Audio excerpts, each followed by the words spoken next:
ثقة ايه وهدوء ايه وسكور ايه؟ ايه الطعابة والحلاوة دي اقسم بالله؟ لكن محمد شريف ايه القرف ده يا جدعان؟ في ايه؟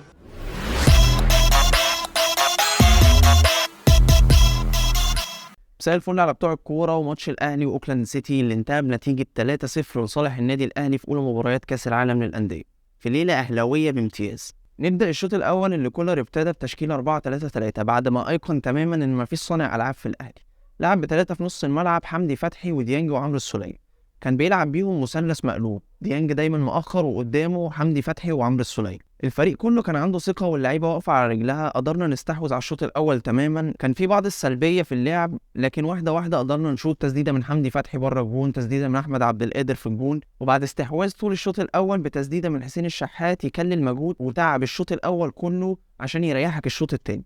الشوط التاني ابتدى وفضل نفس الأداء والأهلي مستحوذ لغاية لقطة بلسم من حمدي فتحي لمحمد شريف عشان نسجل الهدف التاني، ومن بعدها يهدى رتم الماتش. الاهلي بقى يروح واحده ورا الثانيه على مهله خالص، ما بقاش فيه استعجال، بقى فيه لعب على الارض، بقى فيه ثقه. اللعيبه كانت واقفه على رجلها كويس جدا جدا جدا، لدرجه ان ما كانش فيه ولا تسديده على الشناوي ولا اي اختبارات للمدافعين ولا الباكات ولا نص الملعب حتى. وفي الدقيقه 87 حته الكريز اللي بتتحط فوق التورته عشان الاهلي يسجل جون من احسن الاجوان اللي جت في تاريخ كاس العالم للانديه اساسا، عن طريق بيرسي تاو بعد اسيست اكتر من روعه من كهربا، عشان يكون الكريزة اللي بتتحط فوق التورته ويفنش الاهلي الماتش بنتيجه 3-0. ندخل في اللقطات. الكره الاولى لصاحب اللقطه محمد شريف اللي علي معلول لعب له في الدقيقه 5 اسيست ممتاز جدا جدا جدا، لكن كالعاده محمد شريف يضيعها بغرابه شديده جدا جدا جدا عشان ياكد للمره المليار ان الاهلي لسه محتاج مهاجم. الكره الثانيه لمحمد شريف برضو اللي عنده اوبشن ان هو يلعب بكعب رجله او حتى ببطن رجله لحسين الشحات اللي في ظهره،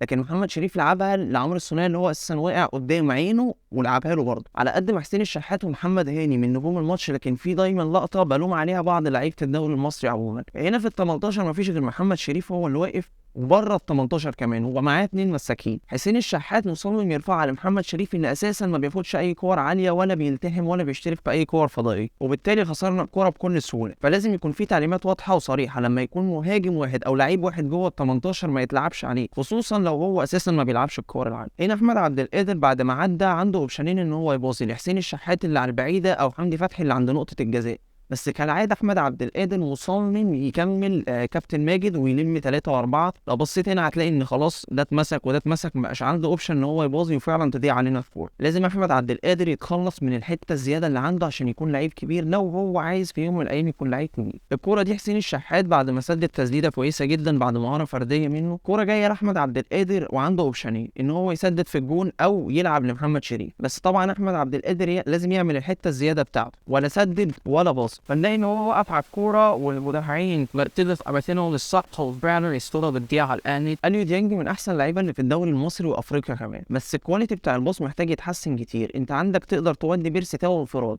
او تلعب لمحمد شريف اللي يقدر يودي بيرسي تاو انفراد، لكن ديانج اختار يباصي الكوره بشكل غلط تماما، وبالتالي ضاعت الكوره على الاهلي في فرصه محققه للمره المليون. ندخل في التقييمات وتقريبا النهارده اللعيبه كلها هتولعها ارقام يعني عشان الواحد مبسوط. الشناوي ما اختبرش كتير 7/10، علي معلول 8/10، محمد عبد المنعم 8/10. وعايز اقف شويه عند عبد المنعم لان عبد المنعم كواليتي مختلف جدا جدا عن ستايل المدافعين في الدوري المصري. محمد عبد المنعم رغم ان هو ما احتكش دولي وافريقي كتير، لكن عنده خبره وهدوء يخليك تفتكر ان ده مدافع جايبينه من بره، محترف اجنبي جاي يلعب معانا. محمود متولي 7/10. محمد هاني من نجوم الماتش بالنسبه لي 9/10، كان عامل جبهه كويسه جدا جدا جدا هو حسين الشحات، تقدر تقول دلوقتي عليها جبهه. اليو ديانج دبابه نص الملعب 8/10. حمدي فتحي تيربو ما شاء الله عليه 9/10. السولية 7/10، رغم ان المجهود البدني بتاعه النهارده كنت شايفه مش احسن حاجه، لكن يظل من اللعيبه المهمه جدا في النادي الاهلي. حسين الشحات 8.5/10، قدم اداء النهارده كويس جدا جدا جدا على المستوى الفردي والمستوى الجماعي. احمد عبد القادر 8/10 بس لو يبطل حنكشه. محمد شريف 1 عشان الجول. بعد كده كان في تبديلات كهربا وبيرسي تاو ومروان عطيه، حابب ادي ب3/7، ما لحقوش يلعبوا بس قدموا يعني مردود. بيرسي تاو جون، كهربا اسيست، مروان عطيه قطع كام كوره وكان شكله كويس ما كانش موجود. طاهر محمد طاهر وقفشه مفيش تقييم. لو عجبتك الحلقه ما تنساش تعمل لايك وسبسكرايب وشير، واشوفكم الماتش الجاي على خير.